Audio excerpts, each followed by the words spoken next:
కొడిమేల మండలం నమిలికొండ గ్రామంలో తెలంగాణ తల్లి విగ్రహానికి మంగళవారం రోజున టీఆర్ఎస్ పార్టీ మండల శాఖ ఆధ్వర్యంలో చొప్పదండి మాజీ ఎమ్మెల్యే సుంకె రవిశంకర్ పాలాభిషేకం చేశారు. అనంతరం వారు మాట్లాడుతూ తెలంగాణ ఉద్యమ సమయంలోనే కేసీఆర్ తెలంగాణ ప్రజల ఆకాంక్షకు అనుగుణంగా భరతమాత ఏ విధంగా భారతదేశానికి ఉందో అలాగే తెలంగాణ కూడా తెలంగాణ తల్లి ఉండాలని కవులు, కళాకారులు, మేధావులతో మేధోమదనం చేసి తెలంగాణ ప్రజల బతుకులో భాగమైన బతుకమ్మను అనేక రకాల అంశాలను జోడించి తెలంగాణ తల్లిని ఏర్పాటు చేసుకున్నామని, కాంగ్రెస్ ప్రభుత్వం వచ్చిన తర్వాత రేవంత్ రెడ్డి కేసీఆర్ ఆనవాలను లేకుండా చేయాలనే దుర్మార్గపు ఆలోచన చేసి తెలంగాణ తల్లి స్థానంలో కాంగ్రెస్ తల్లిగా ఏర్పాటు చేసి బతుకమ్మను తొలగించడం సరికాదన్నారు. ఈ కార్యక్రమంలో కొడిమేల బీఆర్ఎస్ నాయకులు పాల్గొన్నారు. పంచరామృతాన్ని ఇవ్వడం జరిగింది.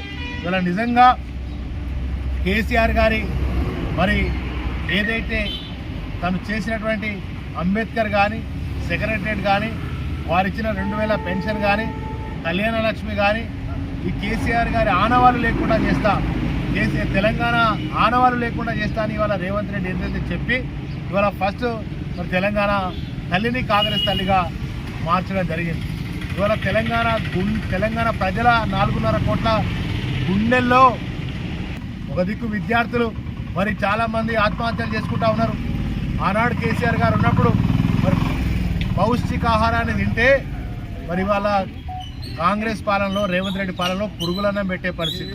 ఇలా విద్యార్థులను చంపేస్తూ ఉన్నారు.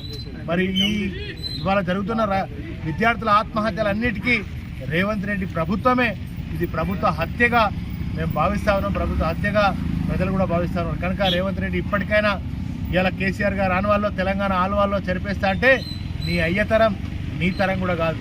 మరి కేసీఆర్ గారు ప్రజల గుండెల్లో, తెలంగాణ ప్రజల గుండెల్లో ఉన్నాడు. కనుక ఇప్పటికైనా ఒకసారి ఆనాడు ఉన్నటువంటి తెలంగాణ తల్లినే మళ్ళీ తెలంగాణ ఈ యొక్క సెక్రటరీ ముందట మరి పెట్టాలని మేము బీఆర్ఎస్ పక్షాన డిమాండ్ చేస్తాం.